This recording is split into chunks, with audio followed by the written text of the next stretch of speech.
नमस्कार दोस्तों, basic shortcut में आपका स्वागत है। जैसे कि मेरे चैनल का नाम बेसिक शॉर्टकट है, मैं इस चैनल पे ऑलरेडी 22 से 25 शॉर्टकट की वीडियो अपलोड कर चुका हूँ। आप उन वीडियोस को मेरी प्लेलिस्ट में जाके चेक कर सकते हैं। अगले शॉर्ट ट्रिक को समझने से पहले, डिस्कस करने से पहले हमें कुछ बेसिक्स कवर करने होंगे। तो आज की वीडियो में हम शॉर्टकट के बजाय कुछ बेसिक्स को समझेंगे, बेसिक्स करेंगे। तो हमारा आज का टॉपिक है नंबर सिस्टम। देखते हैं नंबर की क्या क्या कैटेगरी बनती है, नंबर को हम किन किन कैटेगरी में डिवाइड कर सकते हैं। तो ज़्यादा टाइम नहीं वेस्ट करते, आइए देखते हैं नंबर्स की टाइप्स या नंबर सिस्टम। ब्रॉडली नंबर्स को हम लोग दो कैटेगरी में डिवाइड कर सकते हैं, एक रियल नंबर, दूसरे इमेजिनरी नंबर। रियल नंबर वो नंबर होंगे जो एक्चुअली एग्जिस्ट करते हैं, दैट मीन दुनिया के वो सारे नंबर जो एग्जिस्ट करते हैं उन नंबर्स को बोलेंगे हम लोग रियल नंबर। और जो नंबर दुनिया में एग्जिस्ट नहीं करते, सिर्फ फिक्शन है, ख्वाबों में, ख्यालों में है, उन नंबर्स को बोलेंगे हम इमेजिनरी नंबर। और हम लोग जो अपने सिलेबस में रियल नंबर के बारे में ही पढ़ेंगे। क्यों? क्योंकि जो क्लास 1 to 10 का सिलेबस होता है मैथमेटिक्स का, वो सारा सिलेबस ही कम्पिटिटिव एग्जाम, एसएससी के कम्पिटिटिव एग्जाम हो गए, बैंक पीओ के जितने कम्पिटिटिव एग्जाम हो गए, वो सारे एग्जामिनेशन में हमारी सीबीएसई के क्लास 1 to 10 का मैथमेटिक्स ही फॉलो किया जाता है। इसलिए उन सब क्लासेस में रियल नंबर के बारे में ही पढ़ाया जाता है। पर इमेजिनरी नंबर हमें क्लास +1 +2 में पढ़ाए जाते हैं। और इन दोनों नंबर्स के बारे में हम लोग उन कम्पिटिटिव एग्जाम में पढ़ते हैं। इंजीनियरिंग स्ट्रीम के जितने भी कम्पिटिटिव एग्जाम्स होते हैं उनमें इमेजिनरी नंबर के बारे में पढ़ाया जाता है। ठीक है, तो जैसे कि डेफिनेशन हमने पढ़ी है, रियल नंबर क्या होते हैं? जो नंबर एग्जिस्ट करते हैं, दैट मीन्स कि minus infinity to infinity, positive infinity तक जितने भी नंबर एग्जिस्ट करते हैं दुनिया में, वो सारे क्या होंगे? Real number. ठीक है, तो इमेजिनरी नंबर वो जो एग्जिस्ट नहीं करते हैं, कुछ भी नंबर हो सकते हैं। फॉर एग्जांपल जैसे हमने लिख लिया 3i, यहाँ पे i stands for imaginary number, या फिर जो 3 है वो है रियल नंबर। तो किसी भी रियल नंबर के पीछे i लगा दें तो वो क्या बन गया? Imaginary number. ठीक है, दैट मीन्स वो एग्जिस्ट नहीं करता। ओके, हमारी नंबर सिस्टम की एक सेकंड कैटेगरी बन गई नेचुरल नंबर्स। नेचुरल नंबर को नेचुरल नंबर इसलिए कहते हैं कि जब हम लोग किसी को बोलते हैं कि हाँ जी गिनती सुनाओ भाई, तो वो क्या कैसे सुनाता है गिनती? वो ऐसे बोलता है 1 2 3 4 5। कोई भी इंसान किसी को गिनती सुनाने के लिए कहे, वो एक से ही स्टार्ट करता है। ठीक है, तो नेचुरली जो हमारे मुंह से नंबर निकलते हैं वो स्टार्ट कहाँ से होते हैं? 1 से। इसीलिए जो नंबर 1 से स्टार्ट होके आगे काउंटिंग इन्फिनिटी तक चलते हैं, वो सारे नंबर्स को बोलते हैं हम लोग नेचुरल नंबर। ये हमारे मुंह से नेचुरल निकलते हैं, इसलिए इन नंबर्स को बोल देते हैं हम लोग नेचुरल नंबर। अगर हिंदी वाले स्टूडेंट इस वीडियो को देख रहे हैं तो नेचुरल नंबर को हम लोग क्या बोलेंगे? प्राकृतिक संख्याएं। प्राकृतिक संख्याएं। ठीक है, नेक्स्ट कैटेगरी बन गई होल नंबर। अब होल नंबर क्या है? ये नेचुरल नंबर की जो कमी है उस कमी को पूरा करता है। नेचुरल नंबर में क्या कमी रहेगी कि नेचुरल नंबर जैसे 1 2 3 4 5 6 7 8 9, 9 के आगे क्या? 9 के आगे पता नहीं। 9 के आगे क्या बनाना था? 9 के आगे कुछ मिसिंग हो रहा था। उस मिसिंग चीज को कंप्लीट किसने किया? होल नंबर ने। कैसे? उस मिसिंग 9 के बाद 1 और 0 ऐड करके बनाया 10। दैट मीन्स 10 के बाद नंबर बना, वो बना 11। तो काउंटिंग कंप्लीट होती गई ना। तो इसका मतलब इस काउंटिंग में जो चीज स्किप हो रही थी वो था 10। 10 कैसे बनाया? 0 लगा के। दैट मीन्स यहाँ पे होल नंबर वो नंबर है जो 0 से स्टार्ट होकर इन्फिनिटी तक जाता है। इसलिए इस नंबर को बोलते हैं होल नंबर, क्योंकि इन्होंने नेचुरल नंबर की जो कमी है उनको कंप्लीट किया था। तो हमारे होल नंबर कहाँ से स्टार्ट होते हैं? 0 to इन्फिनिटी। ठीक है, समझने के लिए होता है ऐसे। हम लोग यहाँ पे पर्टिकुलरली किसी ने लिखा नहीं हुआ कि हाँ जी नेचुरल नंबर की कमी को पूरी करता है, पर हम लोगों ने एक कैटेगरी बना ली है होल नंबर, जो 0 से स्टार्ट होकर कहाँ तक जाते हैं? इन्फिनिटी तक जाते हैं। ठीक है, नेक्स्ट हमारी कैटेगरी है इंटीजर नंबर। जैसे इंटीजर नंबर को हिंदी में बोलेंगे पूर्णांक। पूर्णांक में दो दो शब्द हैं, एक पहला शब्द है पूर्ण, दूसरा है अंक। ऐसा शब्द जो अपने आप में कंप्लीट है, पूरा है, मतलब कि उसमें कुछ फ्रैक्शन पार्ट नहीं है।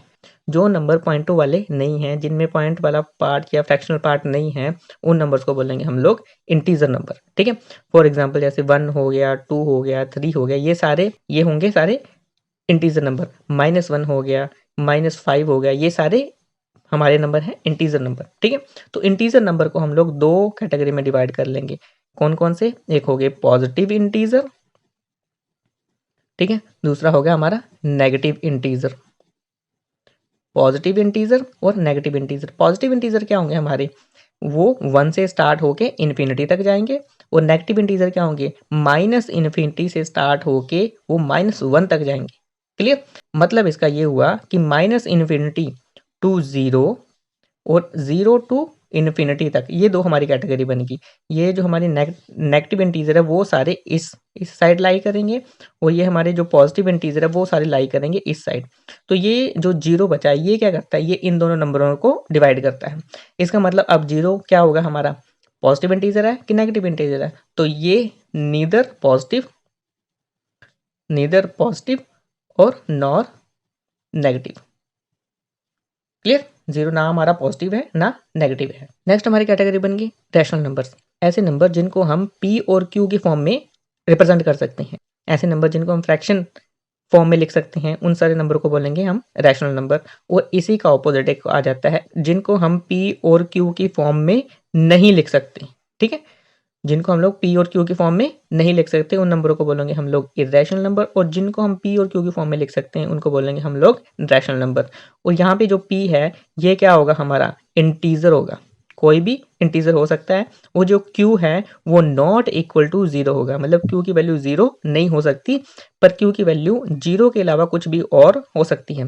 इसका मतलब ये हुआ कि अगर हमें कोई पूछ ले कि 7 दिया हुआ वैल्यू क्या ये रैशनल नंबर है, तो हम लोग बोलेंगे हाँ बिल्कुल, क्योंकि 7 को अगर हम लोग डिनोमिनेटर 1 लगा लें, डिनोमिनेटर 1 हो या ना हो हम लोग लगा सकते हैं। और रैशनल नंबर कैसे हो सकता है, 3/5 ये हमारा रैशनल नंबर आ गया, 7/4 ये हमारा रैशनल नंबर है, -5/2 रैशनल नंबर है, -3/4 ये क्या है हमारे रैशनल नंबर। ये सारे रैशनल नंबर की एग्जांपल हो गई।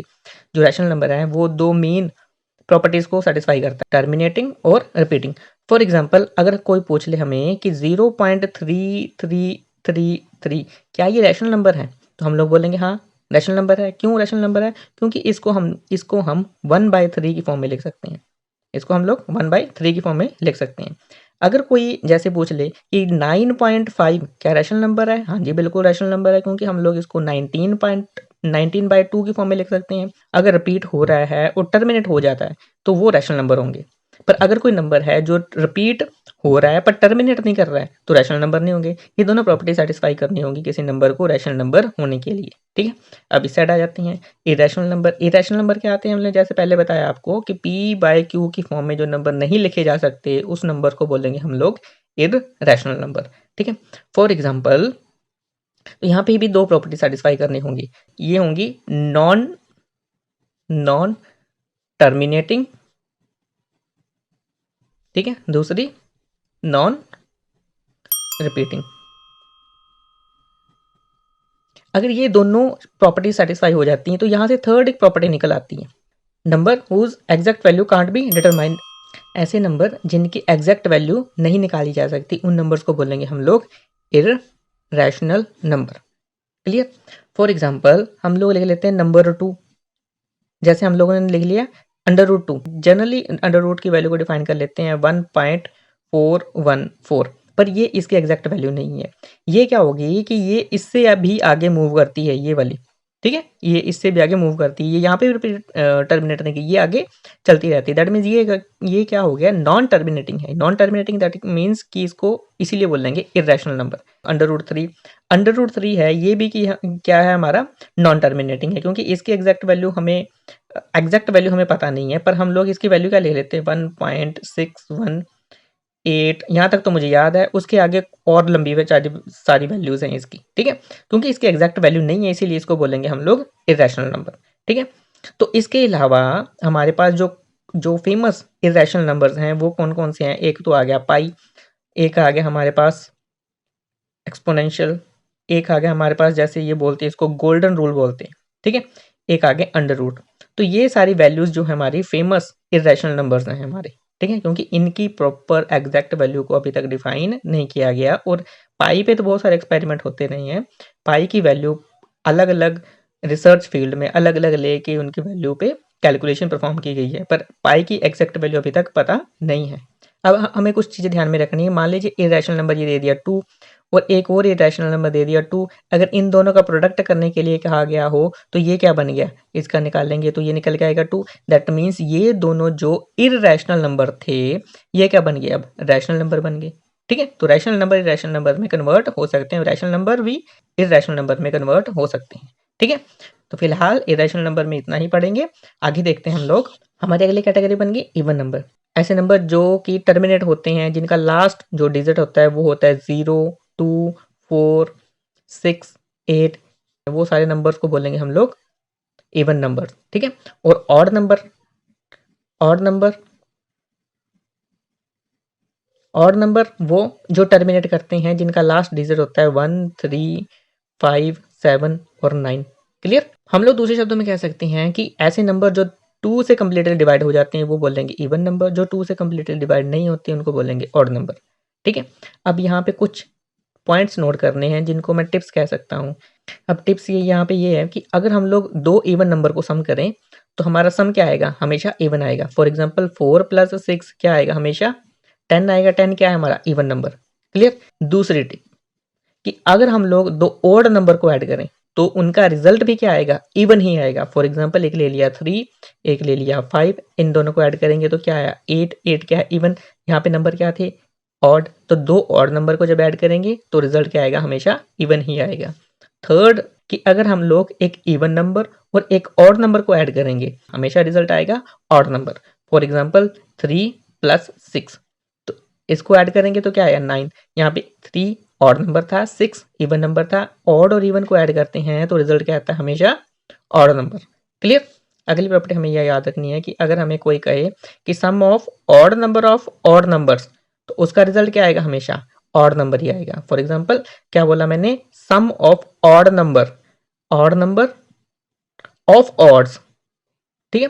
Odd number of odd, odd ही है ना, 1, 2, 3 ये ऑड बन गया।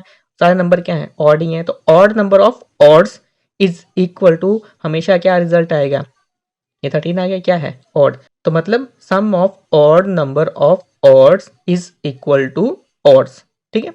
अगली जो चीज आपको याद रखनी है, sum of even numbers of odd number is always even.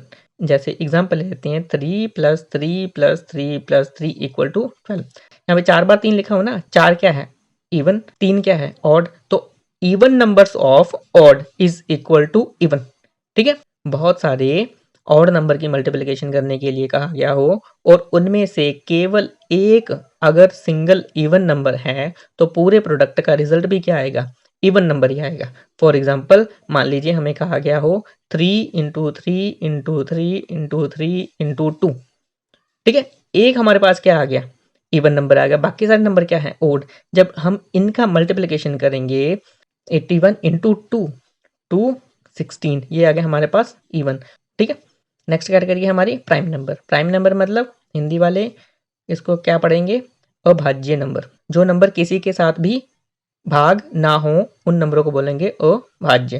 Prime number that means कि वो नंबर सिर्फ और सिर्फ डिवाइड होंगे, भाग होंगे किसके साथ, अपने आप के साथ या एक के साथ, उन नंबर्स को बोलते हैं हम लोग प्राइम नंबर, ठीक है। फॉर एग्जाम्पल जैसे 2, 3, 5, 7, 9, 13, 17, ये जो नंबर हैं ये अपने टेबल में तो आते हैं पर अपने टेबल में आने के अलावा किसी और के टेबल में कभी भी नहीं आते, इसीलिए इन नंबर्स को बोलते हैं हम लोग प्राइम नंबर। आगे ये चीज ध्यान में रखनी है कि जो हमारा स्मॉलेस्ट प्राइम नंबर है वो कौन सा है, 2। और स्मॉलेस्ट इवन प्राइम नंबर कौन सा है, 2। और अकेला इवन नंबर जो प्राइम है वो कौन सा है, 2। चाहे बोल लीजिए स्मॉलेस्ट प्राइम नंबर, चाहे स्मॉलेस्ट इवन प्राइम नंबर, चाहे इवन प्राइम नंबर, तो उन सब का आंसर क्या होगा, 2। क्लियर। तो अगर आपसे कोई पूछ ले कि स्मॉलेस्ट ऑड प्राइम नंबर क्या है, तो स्मॉलेस्ट ऑड प्राइम नंबर क्या है, 3। कोई अगर आपसे लार्जेस्ट प्राइम नंबर पूछ ले तो लार्जेस्ट प्राइम नंबर क्या होगा, इन्फिनिटी। यहाँ पे एक और इंटरेस्टिंग फैक्ट है कि अगर आप लोगों से कोई पूछ ले कि लार्जेस्ट इवन प्राइम नंबर कौन सा है तो उसका आंसर भी क्या होगा, 2 ही होगा, ठीक है। एक और चीज आप लोगों ने नोट करनी है यहाँ पे कि हम लोग किसी भी प्राइम नंबर को 6k + 1 या 6k - 1 के फॉर्म में रिप्रेजेंट कर सकते हैं। क्लियर। अगली कैटेगरी बन गई हमारी रिलेटिव प्राइम नंबर या को प्राइम नंबर। तो ऐसे नंबर जिनके कॉमन फैक्टर क्या है, सिर्फ 1 है, 1 के अलावा कोई कॉमन फैक्टर नहीं है, ऐसे नंबर्स को बोलेंगे हम लोग relative prime number. For example एक नंबर दे दिया हमें 15, दूसरा नंबर दे दिया हमें 16। अगर 15 के हम लोग फैक्टर बनाने की कोशिश करें तो ये 15 एक 3 के टेबल में आएगा, एक 5 के टेबल में आएगा। उधर 16 के फैक्टर बनाने के लिए कहें तो 2 × 2 × 2 × 2। क्लियर। तो तो अब यहाँ पे देखिए, यहाँ पे आ गया 3 और 5, यहाँ पे आ गया 2। इनमें से कॉमन क्या है? कॉमन कुछ भी नहीं है। कॉमन कुछ नहीं है, इसलिए बोलेंगे हम लोग ये दोनों क्या है? Relative prime number.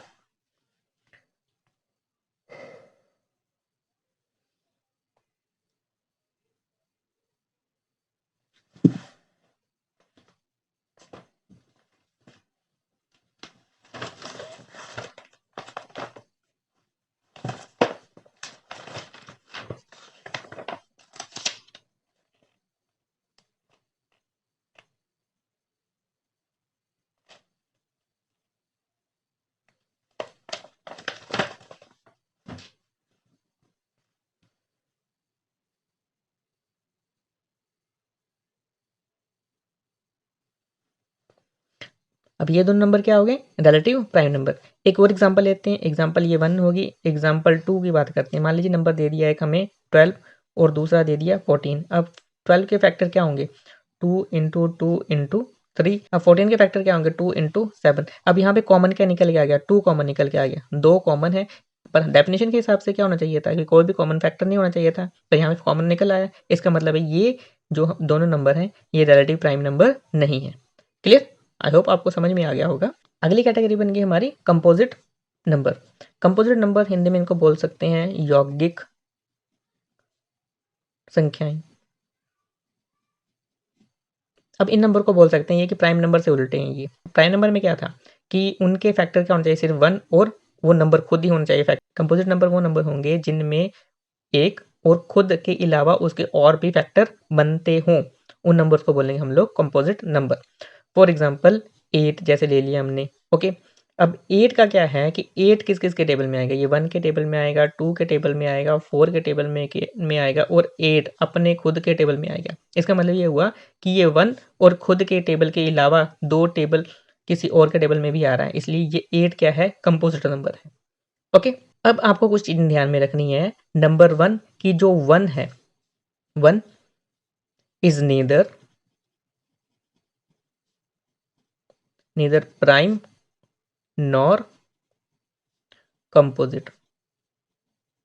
जो 1 है ना ही प्राइम नंबर है ना ही कंपोजिट नंबर है। ठीक है। दूसरा, 1 से अगर 50 तक की बात करें तो हमारे पास 15 प्राइम नंबर निकल के आएंगे। 15 प्राइम नंबर निकल के आएंगे। अगर 50 से 100 तक की बात करें तो हमारे पास टोटल 10 प्राइम नंबर होंगे। ठीक है, 10 प्राइम नंबर्स होंगे हमारे पास। तो यहाँ पे कितने नंबर निकल के आए? टोटल 1 to 100 तक। इसका मतलब हुआ कि टोटल 25 प्राइम नंबर्स होंगे। ओके, अब आप लोगों को पूछ ले कि कितने प्राइम नंबर हैं? 25 प्राइम नंबर होंगे 1 to 100 तक। ठीक है, 1 से 100 तक के प्राइम नंबर आसानी से कैसे निकाल सकते हैं? अगर इस टॉपिक पे आपको वीडियो चाहिए तो आप लोग कमेंट बॉक्स में बताना मुझे। तो आप लोग कमेंट बॉक्स में बताओगे तो मैं इस टॉपिक पे भी एक वीडियो बना दूंगा। ठीक है, आगे हमारे पास आ गया परफेक्ट नंबर। ठीक है, ऐसे नंबर जिनके फैक्टर को जब हम लोग ऐड करेंगे 1 के साथ, अगर उन सब का सम उसी नंबर के बराबर में आ जाता है तो ऐसे नंबर को बोलेंगे हम लोग perfect number. For example number ले लिया हमने 6। ठीक है, अब इस 6 के फैक्टर कौन कौन से होंगे? 6 के फैक्टर होंगे 2 और 3 का 1 इसके साथ मिला देना है। जब हम इन सब को ऐड करेंगे 1 + 2 + 3 तो ये क्या होएगा? Equal to 6। अब ये 6 और ये 6 दोनों बराबर हो गए। तो डेफिनेशन के हिसाब से मैंने क्या बोला था? ऐसा नंबर जिनके फैक्टर का योग उस नंबर के बराबर ही हो तो उसे नंबर को बोलेंगे हम लोग परफेक्ट नंबर। क्लियर? एक और एग्जांपल ले लेते हैं। मान लीजिए हमने नंबर ले लिया 28। ओके, अब इसके फैक्टर क्या क्या होंगे? इसके फैक्टर होंगे 1 2 4 7 14। ओके, अब इन सब नंबरों को जब हम लोग ऐड करेंगे 14 और 7 21 21 और 7 28, दैट मीन्स इन सब को ऐड करने के बाद हमारे पास आ गया 28। तो ये इस नंबर के बराबर ही आ गया। जब ये नंबर पर उनके फैक्टर्स का sum equal to that number only तो ऐसे नंबर को बोलेंगे हम लोग परफेक्ट नंबर। क्लियर? अब आप लोगों को ये याद रखना है कि 6 और 28 के अलावा हमारे पास ये 496 और एक और नंबर है 8128। ये हमारे पास परफेक्ट नंबर और अवेलेबल हैं। ठीक है, आप लोग कमेंट बॉक्स में बताना मुझे कि 496 के फैक्टर क्या क्या होंगे। क्लियर? तो फिलहाल नंबर सिस्टम में हमारे पास यही कैटेगरी बनती है। आप लोगों में से कुछ लोग ये सोच रहे होंगे कि सर ने ये वाला टॉपिक क्यों करवाया? तो आप लोगों को ध्यान में रखना है कि जैसे हमारे एसएससी के एग्जामिनेशन होते हैं सीजीएल वाले, सीजीएल प्री में CGL प्री में 1 to 2 क्वेश्चन हमारे नंबर सिस्टम पे ही आते हैं। जो CGL मेन आता है उसमें 7 to 8 क्वेश्चन सिर्फ नंबर सिस्टम पर ही बेस्ड होते हैं। और ऐसे ही जो CPO है उसका जो प्री होता है उसमें 1 to 3 तक के जो अभी तक क्वेश्चन मैंने जितना एनालिसिस किया 1 to 3 क्वेश्चन है वो नंबर सिस्टम पर ही बेस्ड होते हैं। और CHSL जो इसका प्री होता है उसमें 1 to 2 क्वेश्चन जो क्वेश्चन है ये हमारे नंबर सिस्टम पर ही बेस्ड होते हैं। तो अगर नंबर सिस्टम की हमारे पास क्लैरिटी नहीं हुई कि नंबर सिस्टम में हम लोग नंबर्स को किन किन कैटेगरी में डिवाइड करते हैं, किन किन कैटेगरी की क्या क्या प्रॉपर्टीज होती हैं, तो अगर इनकी क्लैरिटी नहीं हुई आगे क्वेश्चन सॉल्व करने में हमें दिक्कत हो सकती है। तो इनकी जानकारी होना हमारे पास बहुत ज़रूरी है। ठीक है, इनको हम लोग हल्के में नहीं ले सकते। ये तो थे नंबर सिस्टम के इंट्रोडक्शन। आने वाली वीडियोस में नंबर सिस्टम के बहुत सारे क्वेश्चन को हम लोग सॉल्व करेंगे। तो अगर आपको इन टॉपिक की जानकारी होगी तो क्वेश्चन को सॉल्व करने में आपको आसानी रहेगी। तो चलिए ठीक है, आप इन सबको पढ़िए, समझिए। मिलते हैं हम लोग नेक्स्ट वीडियो में नई ट्रिक के साथ। तब तक के लिए stay fit, stay healthy. Okay bye, good night.